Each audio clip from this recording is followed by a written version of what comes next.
കൊച്ചി കത്രിക്കടവിലെ ബാറിൽ വെടിവയ്പ്. ബാർ ജീവനക്കാരായ 2 പേർക്ക് പരിക്കേറ്റു. ബാറിലെ മാനേജർക്കും ക്രൂരമായ മർദ്ദനമേറ്റു. വെടിയേറ്റവരിൽ ഒരാളുടെ നില ഗുരുതരമാണ്. വെടിയുതിർത്ത ശേഷം പ്രതികൾ കാറിൽ കടന്നു കളഞ്ഞു. നമുക്ക് ഇപ്പോൾ ബാറിന് മുന്നിൽ നിന്നും ആദിത്യൻ ഓമനക്കുട്ടൻ ചേരുന്നുണ്ട്. ഈ പരിക്കേറ്റവരെ പ്രവേശിപ്പിച്ച ആശുപത്രിയിൽ ശ്യാം പ്രസാദ് ഉത്തമനുമുണ്ട്. ആദ്യം ആദിത്യൻ ഓമനക്കുട്ടനിലേക്ക് പോവുകയാണ്. ആദിത്യൻ,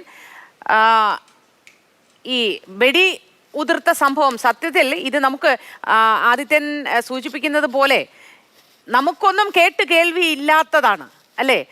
എങ്ങോ നടന്നതാണ്, അല്ലെങ്കിൽ മറ്റെങ്ങോ നടക്കാനുള്ളതാണ് എന്നൊക്കെ മലയാളികൾ എപ്പോഴും വിചാരിച്ചിരിക്കുന്ന ഒരു സംഭവമാണ് ഇപ്പോൾ നമ്മുടെ കൺമുന്നിൽ അല്ലെങ്കിൽ വളരെ അടുത്ത ചുറ്റുവട്ടത്ത് സംഭവിച്ചിരിക്കുന്നത്. ശരിക്കും എന്താണ് ഉണ്ടായത്?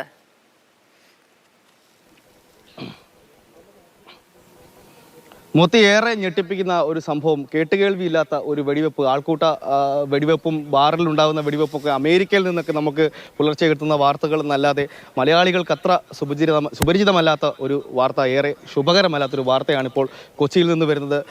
ഒരു ബാറിന് മുന്നിൽ വെടിവെപ്പ് ഉണ്ടായിരിക്കുകയാണ്. അതും 2 പേർക്ക് വെടിയേറ്റ് അതിലൊരാൾക്ക് ഗുരുതരമായി പരിക്കേൽക്കുകയും അതോടൊപ്പം തന്നെ ഒരാളെ മർദ്ദിച്ച് അവശനാക്കുകയും ചെയ്ത ഒരു സംഭവം. ആ ബാറിന് മുന്നിലാണ് നമ്മളിപ്പോൾ ഉള്ളത്. കത്രിക്കടവിലെ ഇടശ്ശേരി ബാറിലാണ് ആക്രമണം ഉണ്ടായത്. ഈ സംഭവ സ്ഥലത്ത് ആദ്യം എത്തിയത് മാതൃഭൂമി ന്യൂസ് സംഘമാണ്. അതോടൊപ്പം തന്നെ ഇപ്പോഴും ഇതിൻ്റെ അവശേഷിപ്പുകൾ ഇവിടെ തന്നെയുണ്ട്. ഈ വെടിവെപ്പ് ഉണ്ടായ സ്ഥലത്താണ് നമ്മളിപ്പോൾ ഉള്ളത്. അതിൻ്റെ ബുള്ളറ്റ് നമുക്ക് കാണാം. ഈ ബുള്ളറ്റിൽ നിന്ന് നമുക്ക് മനസ്സിലാക്കാനാകുന്നത് ഇത് എയർ ഗണ്ണിൻ്റെ പെല്ലറ്റ് അല്ല, ഇത് വെടിയുണ്ട തന്നെയാണ്, പിസ്റ്റളിൻ്റെ വെടിയുണ്ട തന്നെയാണ് എന്നാണ് മനസ്സിലാക്കാനാകുന്നത്. പക്ഷേ അതിൻ്റെ വിദഗ്ധ നിഗമനം പോലീസിൻ്റെ ഭാഗത്തുനിന്ന് വരേണ്ടിയിരിക്കുന്നത്. പ്രാഥമിക നിഗമനത്തിൽ ഇതൊരു എയർ പിസ്റ്റളിൻ്റെ വെടിയുണ്ടയാണ് എന്നാണ് മനസ്സിലാക്കാൻ സാധിക്കുന്നത്. അങ്ങനെയാണെങ്കിൽ ഈ പരിക്കേറ്റവരുടെ നില ഏറെ ഗുരുതരമായിരിക്കും. കാരണം ഒരാളുടെ വയറ്റിൽ, ഈ ബാർ ജീവനക്കാരനായ ഒരു വെയിറ്ററിൻ്റെ വയറ്റിൽ 2 വെടിയുണ്ടകൾ തുളച്ചു കയറിയിട്ടുണ്ട്. അതുപോലെ തന്നെ മറ്റൊരാളുടെ തുടയിൽ ഒരു വെടിയുണ്ടയും തുളച്ചു കയറിയിട്ടുണ്ട്. നമ്മളിപ്പോൾ ദൃശ്യങ്ങളിൽ കാണുന്നത് ആ വെടിയുണ്ടയുടെ ഏറ്റവും അടുത്തു നിന്നുള്ള ദൃശ്യങ്ങളാണ് നമ്മൾ കാണുന്നത്. ആ വെടിയുണ്ട് ഇതൊരു പെല്ലറ്റ് അല്ല എന്നാണ് പ്രാഥമിക നിഗമനം. ഒരിക്കൽ കൂടി സ്ഥിരീകരിക്കുന്നു, പോലീസിൻ്റെ വിദഗ്ധ സംഘമെത്തി പരിശോധിക്കേണ്ടിയിരിക്കുന്നു. നമുക്ക് സ്ഥിരീകരിക്കാറായിട്ടില്ല. പക്ഷേ പ്രഥമ ദൃഷ്ട്യാ നമുക്ക് വ്യക്തമാകുന്നത് ഇത് ഒരു എയർ ഗണ്ണിൻ്റെ പെല്ലറ്റ് അല്ല, ഇതൊരു എയർ പിസ്റ്റളിൻ്റെ വെടിയുണ്ടയുടെ അംശമാണ് എന്ന് തന്നെയാണ് നമുക്ക് മനസ്സിലാക്കാനാകുന്നത്. ഈ സംഭവം നടന്ന ഈ പ്രദേശം എന്തുകൊണ്ടാണ് ഇത്തരത്തിലൊരു വെടിവയ്പ് ഉണ്ടായത്? ഇതിന് മുൻപ് എന്തെങ്കിലും പ്രശ്നങ്ങൾ ഉണ്ടായിരുന്നോ? അതുമായി ബന്ധപ്പെട്ടാണോ? ആർക്കൊക്കെ ഇതിൽ പങ്കുണ്ട് എന്നുള്ള കാര്യത്തിൽ അങ്ങനെ എന്തെങ്കിലും വിവരങ്ങൾ നമുക്ക് ലഭ്യമാണോ?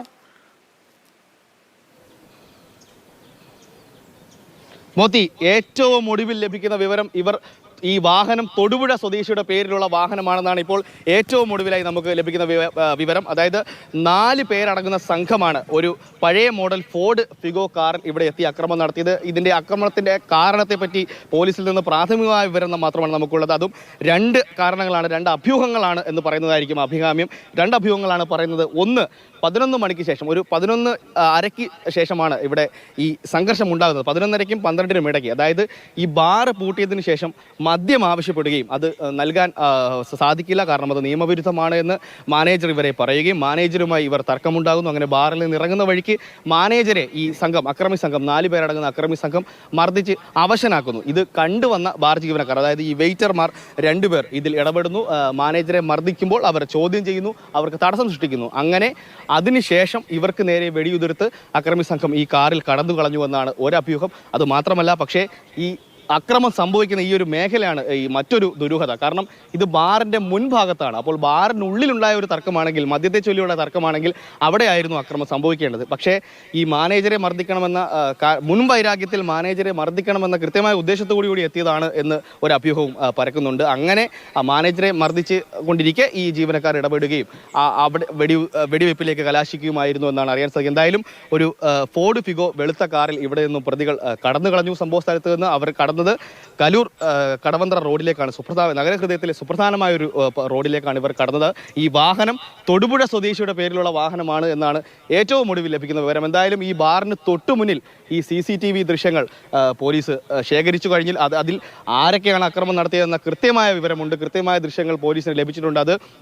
അതിൻ്റെ അടിസ്ഥാനത്തിൽ അവരുടെ വാഹനങ്ങളുടെ നമുക്കറിയാം നഗരത്തിൻ്റെ സുപ്രധാനമായ മേഖലയായതുകൊണ്ട് തന്നെ എല്ലായിടത്തും ക്യാമറ കണ്ണുകളുണ്ട്. അതിൻ്റെയൊക്കെ വിവരങ്ങൾ അടിസ്ഥാനത്തിൽ വാഹനം എവിടേക്കാണ് പോയത്, പ്രതികളെ കണ്ടെത്താൻ തിരച്ചിൽ ഊർജിതമാക്കിയിരിക്കുകയാണ് പോലീസ്. എന്തായാലും ഏറെ ഞെട്ടിപ്പിക്കുന്ന ഒരു വാർത്ത, കേരളത്തിന് കേട്ടുകേൾവിയില്ലാത്ത ഒരു അമേരിക്കൻ മോഡൽ വെടിവെപ്പാണ് കൊച്ചിയിൽ നടന്നത്. മോത്തി.